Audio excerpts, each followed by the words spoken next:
nosso Fobcast.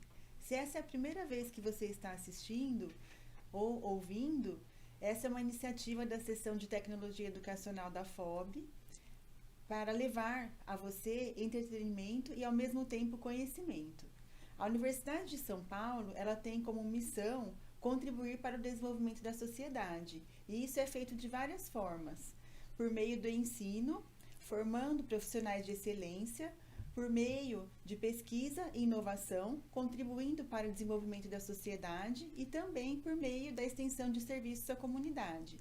Mas, muitas vezes vocês acabam não tendo conhecimento dessas ações e, por esse motivo, a Faculdade de Odontologia de Bauru decidiu fazer esses episódios de Fobcasts a fim de que vocês possam, então, conhecer, né, isso que é feito dentro da universidade.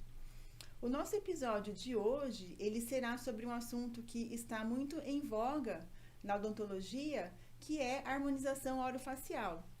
Na verdade, a harmonização orofacial é uma especialidade nova da odontologia, que foi reconhecida como especialidade apenas a partir de 2019. E, especialmente, o episódio de hoje tem como título Harmonização Orofacial, Mitos e Verdades.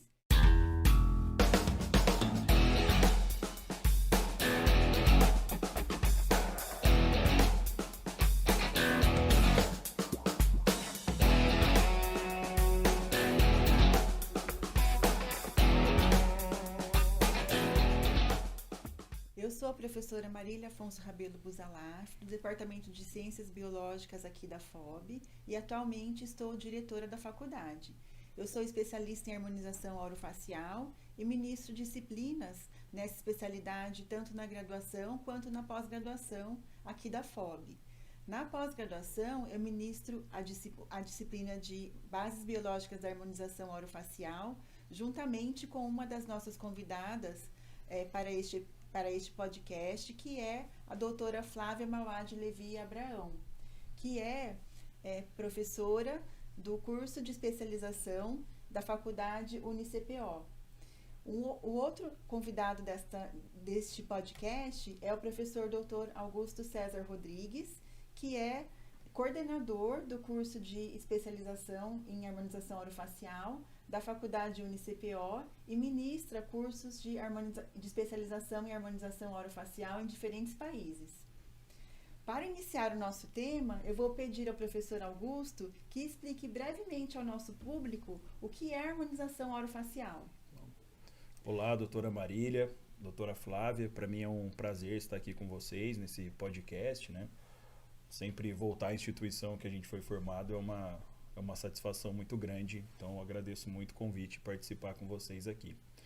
A harmonização orofacial ela é uma especialidade que, na verdade, entrou nas nossas vidas de quem já era dentista antes de 2019, principalmente para a gente que já trabalhava em outras áreas. Então, no meu caso, fui formado dentro de uma área cirúrgica e acabei depois me direcionando, não abandonei a minha área de cirurgia e acabei me direcionando nessa área da harmonização orofacial.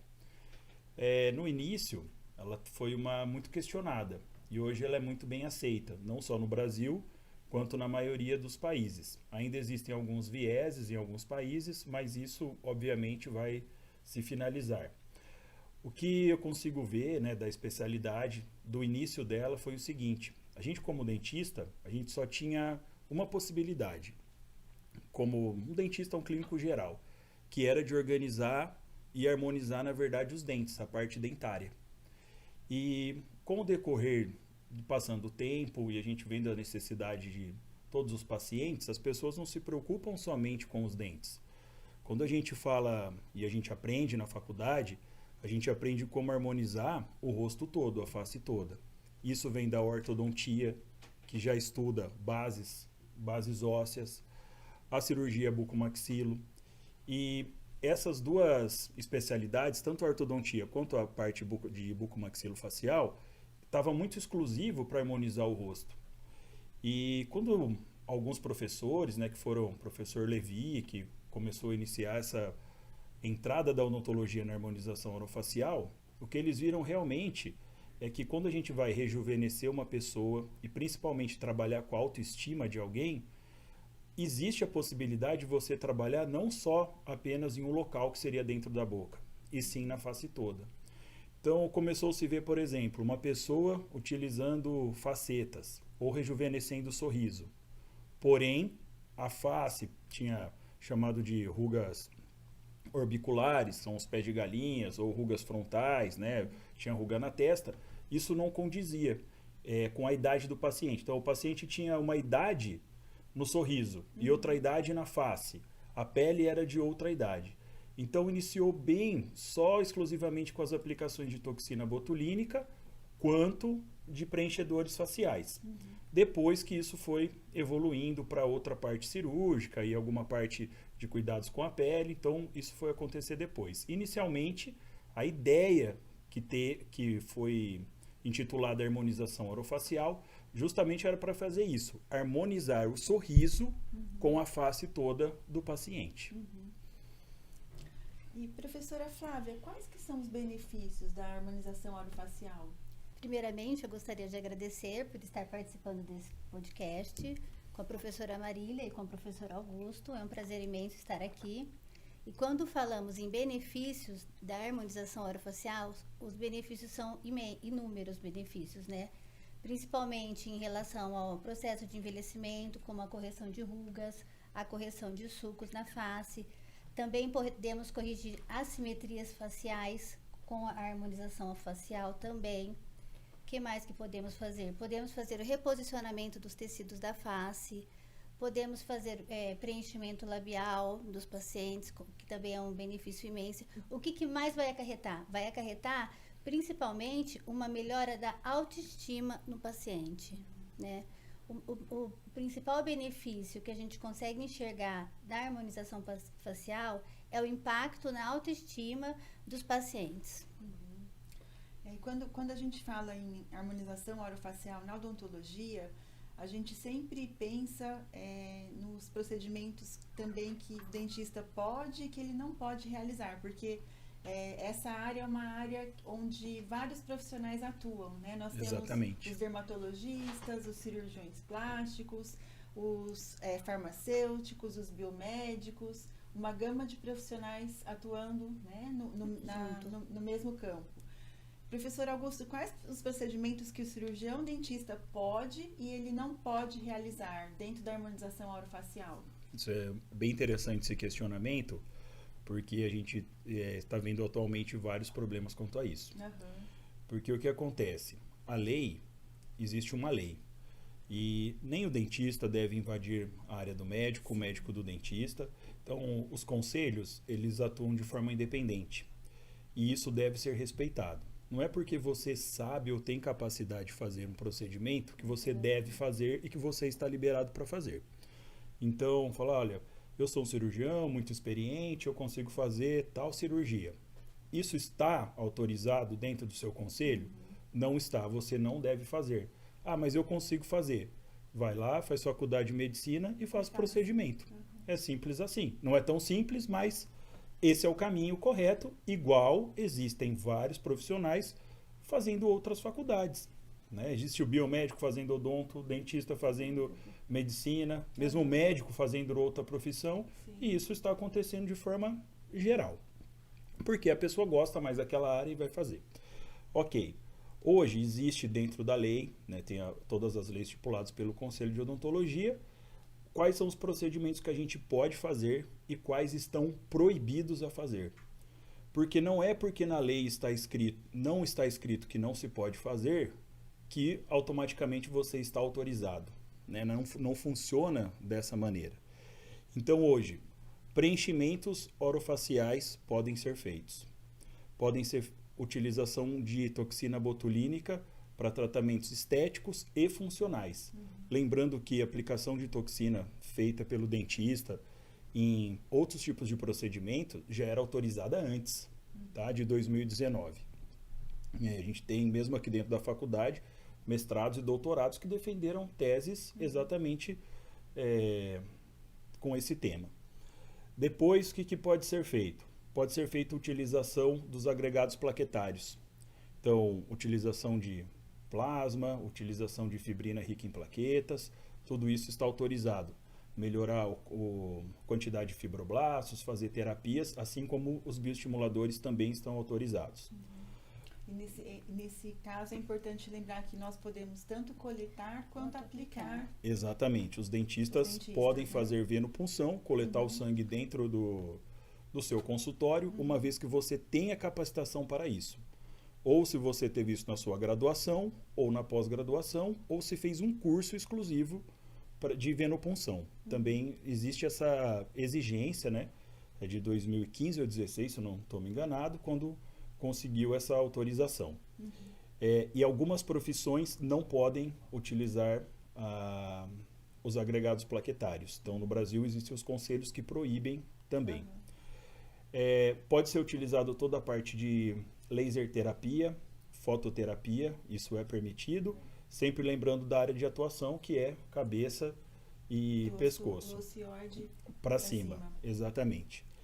E a parte cirúrgica, onde é permitido hoje, acho que o grande questionamento está hoje na parte cirúrgica, porque é permitido bichectomia, é permitido lipoaspiração e é permitido lip lifting. Então, essas são procedimentos cirúrgicos autorizados. Quais são proibidos? E os proibidos, a gente vê algumas divulgações, infelizmente, de cursos, e isso é uma coisa que nos chateia muito. Porque no futuro, se essa especialidade não for utilizada e praticada da maneira correta, ela pode sim ter uma intervenção. Então, os professores têm que ser responsáveis por aquilo que eles estão ensinando. E não ensinar o que está fora da lei. Os alunos, muitas vezes, eles nos procuram. Você pode ensinar isso? Pode ensinar aquilo? E a lei também é muito clara contra a proibição, sendo infração ética gravíssima, né? Grave ou gravíssima inicial. Então, o que é proibido hoje? Blefaroplastia é proibido ser realizada por um cirurgião dentista, certo? Alectomia é proibido ser realizada. Cirurgias na sobrancelha e cirurgias na orelha também estão proibidas. Então, isso é importante esclarecer, inclusive, para a população. Eu acredito que a população também veja isso. Que, de repente, procura algum lugar para fazer uma coisa que está proibida.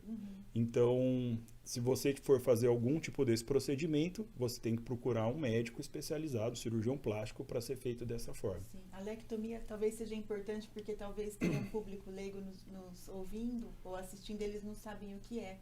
É a cirurgia nas abas do nariz. Exatamente. Cirurgia, quem acha que o nariz é muito aberto, quer fechar um pouquinho, existe essa cirurgia. Então, também é uma cirurgia que não é que ela estava permitida, mas estava sendo muito realizada. E aí, em 2020, veio a lei proibindo, na verdade, definindo o que... Acho que as definições são importantes, né? Para não ter invasão de área. Essa questão é muito importante. Professora Flávia, o procedimento mais realizado na harmonização orofacial é a toxina botulínica, né? Qual que é a duração média da aplicação e por que varia tanto de um paciente para o outro? Né? Essa é uma pergunta que as pessoas sempre fazem, né? Sim, essa é uma pergunta que a maioria dos nossos espectadores ou todo mundo quer saber, né? A toxina botulínica, de acordo com a bula do medicamento, ela pode variar de 3 a 6 meses de duração. Mas isso vai depender de diversos fatores, né? Principalmente do metabolismo do paciente que está envolvido, do tipo da diluição que eu vou fazer para preparar a toxina botulínica, porque tem um tipo de diluição que eu posso fazer que pode proporcionar maior durabilidade. Também, o que pode influenciar? Existem várias marcas de toxina botulínica no mercado brasileiro. De acordo com as pesquisas científicas, também existem marcas que têm maior durabilidade do que outras marcas comerciais. O que também pode influenciar é o estilo de vida do paciente, como tabagismo, consumo de álcool e pacientes que praticam muito esportes, né? Tendem a ter uma diminuição na efetividade da toxina botulínica. Sim, é uma questão que o público sempre gosta de saber, né? Ele sempre nos faz essas perguntas. Então, sempre vai depender da resposta individual de cada pessoa mesmo, né? Exatamente. Professor Augusto, o segundo procedimento mais procurado é o preenchimento, né? Principalmente com ácido hialurônico. Qual a região da face que os pacientes mais procuram o senhor para fazer o procedimento? Olha, a procura, professor, é lábio, tá? Acho que o primeiro lugar hoje, eu só estou falando pela minha experiência dentro dos nossos cursos e da minha clínica privada. Preenchimento labial, definição de mandíbula e mento, mesmo o aumento do mento. A gente sabe também que existe uma avaliação muito criteriosa sobre isso. Quando o paciente é indicado para um avanço cirúrgico do mento, quando ele vai ter que ter uma aplicação de toxina juntamente com o preenchedor, e quando o paciente pode fazer uma harmonização, como diz o nome da especialidade, no mento. Então, existe uma grande análise e muitos pacientes, às vezes, só fazendo uma colocação, que precisam fazer um avanço de mento cirúrgico, não querem passar pela cirurgia, e aí procura a gente no consultório para fazer o avanço através da harmonização. Então, o que a gente tem que lembrar? Existem duas coisas que são, no mundo cirúrgico, né? A gente pode pensar esses procedimentos um pouco como cirúrgico. A gente só pode cometer duas falhas, ou de indicação ou de técnica. Então, ou você errou a indicação ou você errou a técnica. Essas duas coisas têm que ser acertadas. E essa indicação, que é a segunda mais procurada, é uma indicação que a gente não pode errar. Ah, mas o paciente não quer fazer a cirurgia. Aí já não passa a ser um problema do profissional. A gente está lá para indicar a forma correta de fazer e não fazer o que o paciente gostaria. Depois, preenchimento do sulco nasolabial, em terceiro lugar. E uma procura que eu particularmente não tenho, mas eu sei que ela é grande procura, tá? Porque eu não gosto muito de fazer isso, são os procedimentos de aplicação no nariz. Então, não sei se a gente vai falar sobre esse assunto de necrose, complicações ou não. Está nos nossos temas, então a gente já fala a seguir. Mas o nariz, eu vejo que é um grande problema de indicação. A indicação do paciente é fazer uma rinoplastia, procedimento cirúrgico. Ah, mas eu não quero fazer. Não tem querer. A gente deve indicar o paciente fazer a forma correta. Então, acho que esses são os mais tá? Nariz, lábio, sulco e mento com mandíbula. Acho que o nariz é o segundo mais procurado. Mais procurado. Porque eles querem fazer rinoplastia cirúrgica com ácido hialurônico. Exato. E aí não é possível. Então, cabe ao profissional orientar o paciente e explicar que a indicação dele, no caso, não é fazer aquele tipo de procedimento, e sim buscar um profissional habilitado para fazer mesmo a cirurgia. Em relação ao preenchimento com plasma gel, o senhor vislumbra uma possível substituição em relação ao ácido hialurônico, ou ainda estamos muito longe disso? Estamos perto. Perto? Que bom. Eu acho que estamos perto. Uma coisa para eu explicar rapidamente o que é um preenchimento com plasma gel, a gente faz a venopunção do paciente, separa a parte do plasma, que é o PRP, plasma rico em plaquetas, e isso é colocado em um aparelho onde vai ser aquecido e transforma num gel, como um preenchedor mesmo, autólogo, do próprio paciente. O que a gente vê? O grande crescimento do ácido hialurônico, como o preenchimento hoje mais seguro e de melhor duração, vem das empresas. Então, as pesquisas vieram de financiamentos privados, né, da área médica, onde a gente sabe que é um boom financeiro para investir nisso. Eu não sei o quanto é interessante investir no plasma gel. Tá? Estou sendo bem sincero e é uma opinião minha. Mas a gente tem pacientes hoje, a gente já tem pacientes que já tem mais de 1 ano de duração dos preenchedores com plasma gel. E são pacientes de rotina nosso. Em compensação, outros têm 2 meses de duração.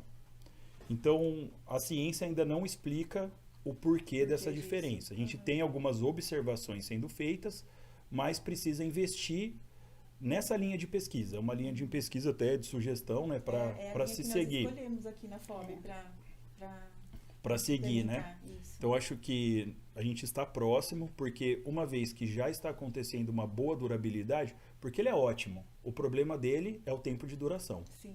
Aham. Concorda? Então, evita vários problemas, mas o tempo de duração não é muito bom. Mas é bom em algumas pessoas. Então, acho que essa é a próxima incógnita aí a ser... Sim, a ser descoberta, né? elucidada, Exato. Com certeza. No curso tem bastante. Faz né? muito, a gente faz bastante. Aham. Uhum. Tem muitas vantagens, né? O custo, a falta, a ausência de resposta imunológica por causa do Exato. próprio paciente, né? Algumas tem o BDDE, por exemplo, que hoje já é discutido no ácido hialurônico, se pode ter efeito cancerígeno no futuro ou não. Aham. Então ele tem muitos benefícios. E outra coisa, hoje o plasma gel é o mais utilizado para fazer preenchimento de glúteo no mundo. Então a gente vê ali Colômbia, que faz muito isso, o próprio Brasil, Venezuela. Então ele é utilizado grande. Eu vi os congressos de estética no Brasil, também hoje ele é muito utilizado. Então ele também precisa de uma evolução não só para a área de estética facial, mas corporal de uma também, forma geral. Porque é uma fonte, a gente tem uma fonte inesgotável. Inesgotável. Né?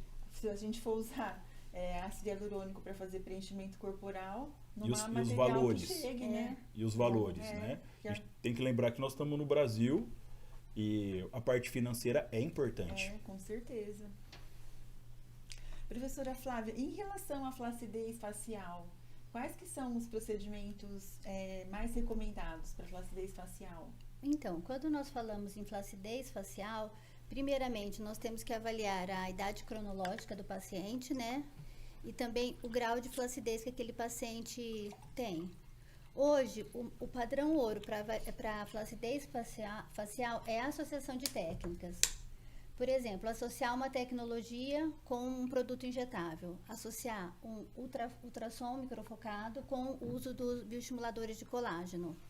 Isso é um tratamento padrão ouro para a flacidez facial.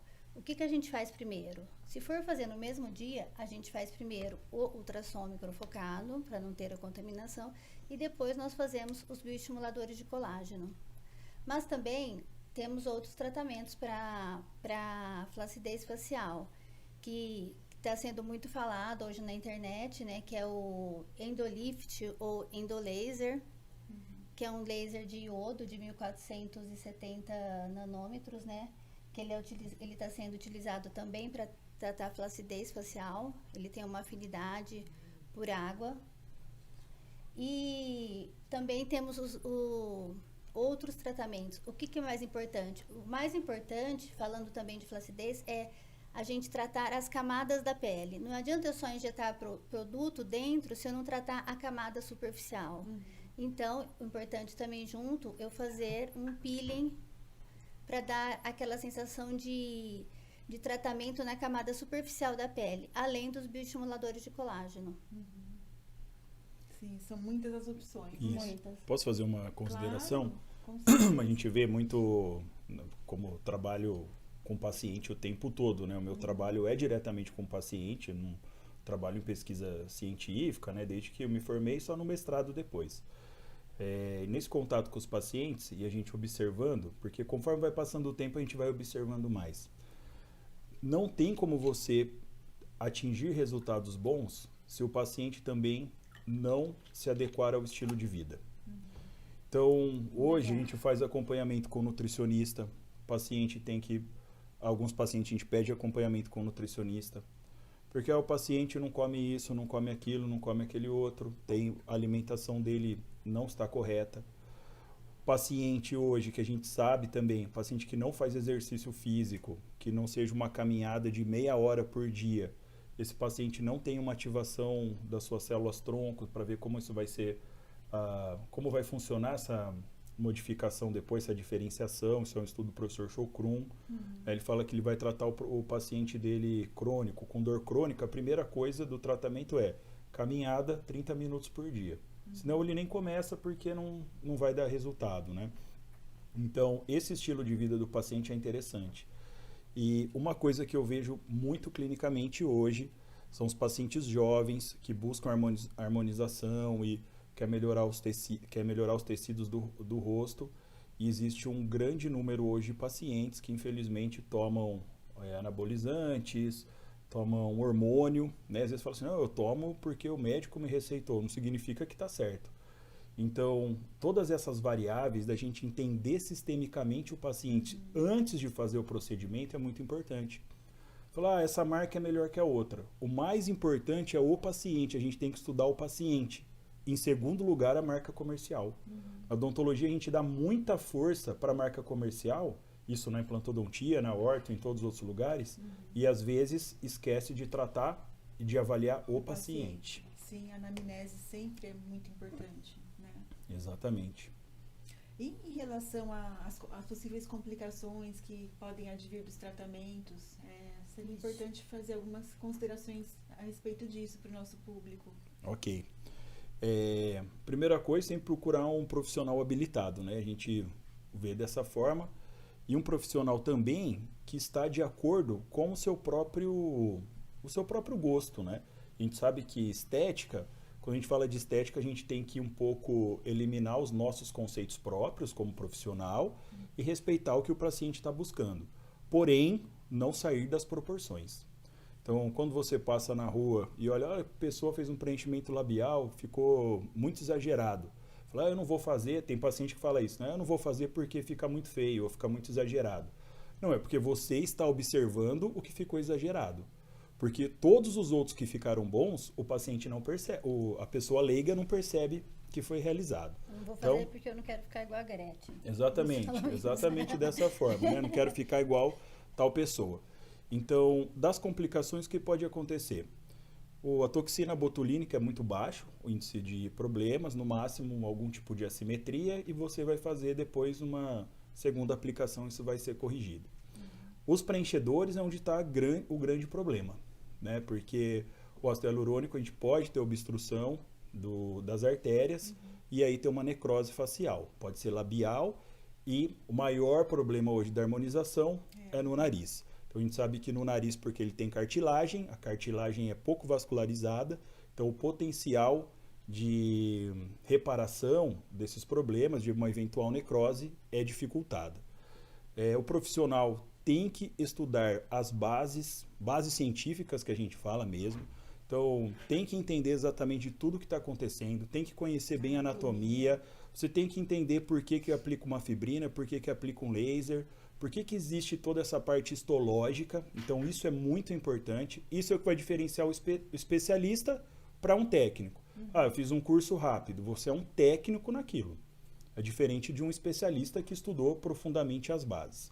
Então a necrose de nariz, ela é hoje o maior problema. Olheira também, indicação errada de produto, fica com bolsa, às vezes a indicação não era aplicar um ácido hialurônico. E tem a parte cirúrgica. Então, uma lipoaspiração é uma cirurgia de risco, né, para o paciente. Porque a gente tem artéria facial, pode lesionar a artéria. Então, precisa realmente o profissional ter uma grande experiência com um procedimento cirúrgico para ser realizado, porque pode ter sim um problema cirúrgico. Iguais todas as cirurgias que podem ser feitas. Então, esses são as principais complicações que podemos ter, e cicatriz. Porque os dentistas estão acostumados a trabalhar dentro da boca, onde a cicatriz não é uma coisa tão importante. Mas se você fizer um lip lift e a pessoa tiver uma cicatriz abaixo do nariz ou na linha do nariz, aparente, uma cicatriz hipertrófica, aí vai ser um grande problema. Então todo esse conhecimento de reparação ele é fundamental antes de colocar a mão no paciente. Sim. E nós vemos nas redes sociais também alguns conceitos muito errados, né? Por exemplo, em relação a agregados plaquetários, há pouco tempo nós vimos a Anitta postando um vídeo utilizando um creme facial onde ela havia misturado concentrados plaquetários.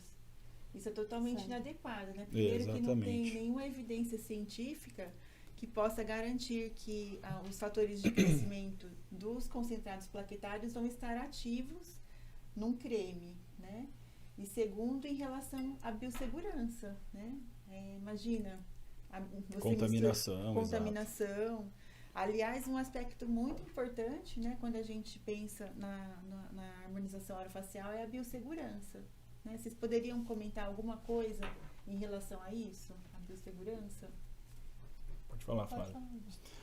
Bom, a biossegurança dentro dos nossos cursos, ele é o que mais chama a atenção nossa, porque a gente tem uma quantidade muito elevada de paciente. Então, hoje, entre procedimentos e cirurgias, mais ou menos entre 200 e 300 pacientes mês. Então, é muito grande. Isso é desde 2017, então, somando todos os anos. E, graças a Deus, a gente teve nada grave, não teve nenhum problema grave em todos esses anos com os alunos. Porém, mesmo eu sou considerado um pouco sistemático, né, pelos meus alunos, por estar muito em cima da parte de biossegurança. Mas isso ele é bom. Eu sempre falo, hoje você pode achar que eu não sou legal, mas no futuro você vai me agradecer, porque você não vai ter problemas. As redes sociais, infelizmente, elas são ótimas e ruins, mas a gente vê coisas que são inaceitáveis, as postagens, né? Pode ser denunciado, tudo isso, mas já passou, né? Quando a pessoa colocou, já colocou. Então, desde o básico, como colocar uma luva, gorro, EPI normal. E eu acredito que o profissional de harmonização orofacial, ele tem que ser formado como se fosse trabalhar em um ambiente cirúrgico, tanto ambulatorial quanto hospitalar. Então, o que a gente preza pelos pacientes? Todos os alunos nossos são obrigados a fazer um BLS, um Basic Life Support. Primeira coisa, ele tem que estar capacitado nisso. A gente tem uma parceria com o INCOR em São Paulo, então a gente trabalha com o INCOR capacita os alunos, porque você pode ter realmente problemas.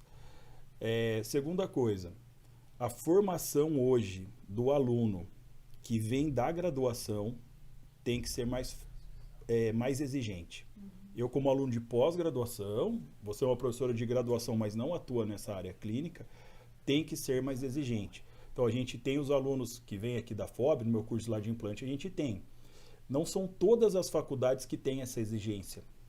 Então, não dá tempo de todos os professores ver como todo mundo se forma. Mas a gente que recebe aluno de todos os lugares, a gente sabe.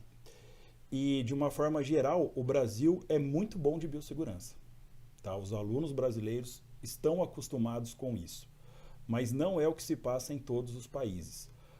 Por questões culturais, tá certo? Que vem desde a base deles. Então, o que a gente tem que lembrar? A bactéria, você não está vendo ela, igual a gente aprende na faculdade. E a gente sabe que o grande problema mundial, futuro, são das superbactérias. Então, no Covid já deu uma explosão, porque muita gente frequentou superbactéria. Superbactéria, para quem não sabe, é uma bactéria normalmente hospitalar, que os antibióticos que existem não conseguem matar. Então, a expectativa, segundo a Organização Mundial de Saúde, é nos próximos 10 anos de chegar em, não sei se é 2 ou 3 milhões de pessoas que vão morrer por superbactérias por ano. Nossa. E hoje acho que está em torno de 700 mil. Então vai crescer muito. E esse é o cuidado que todo profissional deve pensar quando vai atender um paciente. Não, um exemplo básico. Gorro é gorro, gorro não é faixa. Concorda? A Flávia sempre fala assim, que eu quero chegar as meninas, é bonito para tirar foto, mas para atender não dá, não serve, entendeu? Faz a foto e depois coloca um gorro descartável. É assim que funciona, não é, Flávia? Não sou chato lá? Não pode usar as Não pode usar. Não pode usar aliança, não pode usar anel. Aí tem às vezes pessoa que, mas isso aqui eu fiz uma... Pessoal muito do Equador usa um negocinho no braço que é tipo deles lá, da cultura deles. Não pode usar, mas eu vou cortar? Vai cortar, porque senão não tem como fazer. Então, esses cuidados básicos têm que vir da área cirúrgica. Isso é muito importante. Bom, e por fim, né, para que nós possamos descontrair um pouco, eu acho interessante nós esclarecermos alguns mitos em relação à harmonização orofacial. Primeiro, a harmonização orofacial é apenas para jovens? Não, na verdade, a harmonização orofacial ela pode ser benéfica para pacientes de todas as idades, né? Porém, para que ela possa realmente ter o seu efeito, é necessário que a gente faça a indicação correta, né? Usar os tratamentos apropriados para cada faixa etária. Um segundo mito: será que o procedimento é definitivo e os resultados duram para sempre? Não. Na verdade, isso é mito, né? Os resultados, eles são temporários, né? E é necessário manutenções periódicas para que nós possamos manter aqueles efeitos desejados. Um terceiro mito: quanto mais produto eu aplicar, melhor vai ser o resultado? Isso realmente é mito, né? Especialmente no caso de preenchimento. O exagero de produto vai levar a um resultado desproporcional. A gente precisa aplicar uma quantidade de produto proporcional, né, ao biotipo do paciente. Um quarto mito: o procedimento é indolor e não tem risco? Isso, na verdade, é mito, né? Embora os procedimentos modernos geralmente sejam bem tolerados, né, pode acontecer um desconforto e alguns efeitos colaterais, como, por exemplo, inchaço e hematomas. E existe um risco, né, de acontecer, por exemplo, infecções, se não for respeitada, né, a biossegurança que o professor Augusto também falou, né, agora há pouco. E resultados imediatos são garantidos? Não, né? Eles podem demorar algum tempo para serem percebidos, né? Principalmente por conta do inchaço. Às vezes o procedimento leva a edema no início, a gente consegue perceber o resultado dias, né? Ou mesmo semanas após o procedimento. Bom, nós estamos chegando ao final do nosso episódio de hoje, né? Espero que vocês tenham gostado. Como vocês viram, a temática dentro da harmonização orofacial é bastante ampla e nós não conseguimos abordar todo o tema num único episódio, e isso significa que nós teremos outros episódios dentro dessa temática. E gostaria de concluir dizendo que, por ser uma especialidade nova, né, dentro da odontologia, a harmonização orofacial, em geral, ela não é ensinada dentro dos cursos de graduação, né? Nós somos os pioneiros aqui na FOB em criar uma disciplina na graduação de harmonização orofacial, embora ela seja uma disciplina, por enquanto, optativa. Ela é oferecida aos alunos do último ano, do 4º ano aqui da FOB. Nós ministramos aqui na FOB também uma disciplina que é chamada de Bases Biológicas da Harmonização Orofacial para pós-graduação, que a professora Flávia é colaboradora nessa disciplina aqui conosco. E nós temos também uma aula aqui na FOB para os alunos do 1º ano, também de bases biológicas da harmonização orofacial, mas essa aula é dentro da disciplina de bioquímica, já no 1º ano. E nessa aula, é bastante curioso que nós observamos, já nos alunos do 1º ano, que eles se interessam muito pela harmonização orofacial. E não só como especialidade, mas muitos deles nos procuram para fazer iniciação científica dentro da harmonização orofacial. E isso nos deixa muito contentes, porque indica que, além de ter havido esse grande boom na especialidade, nós podemos esperar para os próximos anos um avanço também muito grande nas pesquisas científicas na área de harmonização orofacial. E isso é uma coisa que vai ajudar muito, vai acabar ajudando muito também na própria especialidade, né? E para nós concluirmos, né, eu gostaria de perguntar ao professor Augusto e à professora Flávia se gostariam de deixar alguma mensagem para o nosso público de hoje. Pode falar. Primeiramente, eu gostaria de agradecer, né, por participar desse podcast e de falar que a harmonização, ela não realça só a beleza, mas ela também eleva a autoconfiança e a autoestima e a qualidade de vida dos pacientes, né? É um prazer imenso estar aqui e participar com vocês. Eu agradeço, professora Marília, dessa participação, desse podcast. Eu acredito assim que a harmonização orofacial, Ela está passando, ela está se iniciando, é um bebezinho ainda, né? Agora já é uma criancinha, vamos pensar assim. Ela foi um bebezinho, agora é uma criança. E necessita uma curva. Então a gente não vai atingir o ápice dessa curva daqui 2 anos, 5 anos. Isso vai estar em constante evolução, porque a disciplina precisa amadurecer e também as pessoas, cada dia o envelhecimento muda. Se for pegar minha avó, com 50 anos já era uma senhorinha, não é verdade? Minha mãe com 65 não é. Então, o mundo está em mudança, então essa vai ser uma especialidade de muitas mudanças. E realmente a parte científica, ela vai acompanhar essa evolução. Então não adianta algumas respostas a gente querer de imediato, como a do plasmagel, por exemplo. Então eu sempre peço para as pessoas, vamos ter paciência, peço para os alunos, né, vamos ter paciência, porque depois que ela entrou na odontologia, já cresceu muito as pesquisas. Sim. A gente sabe que a odontologia gera muita pesquisa científica. Sim. Então, juntando a importância das empresas, junto com as universidades e as pessoas sérias que têm o objetivo de trabalhar isso de uma forma correta, nos próximos anos, a gente vai ter muita surpresa agradável. Muito obrigado pela participação. Gostaria de agradecer a presença dos nossos convidados, doutor Augusto e doutora Flávia, que trouxeram tanto conhecimento rico, né, para o nosso público, e também de agradecer a tecnologia educacional aqui da FOB, né, por proporcionar esses FOBcasts para nós, para a nossa comunidade e para o nosso público, e também o público que esteve presente nos acompanhando hoje. Até o próximo episódio.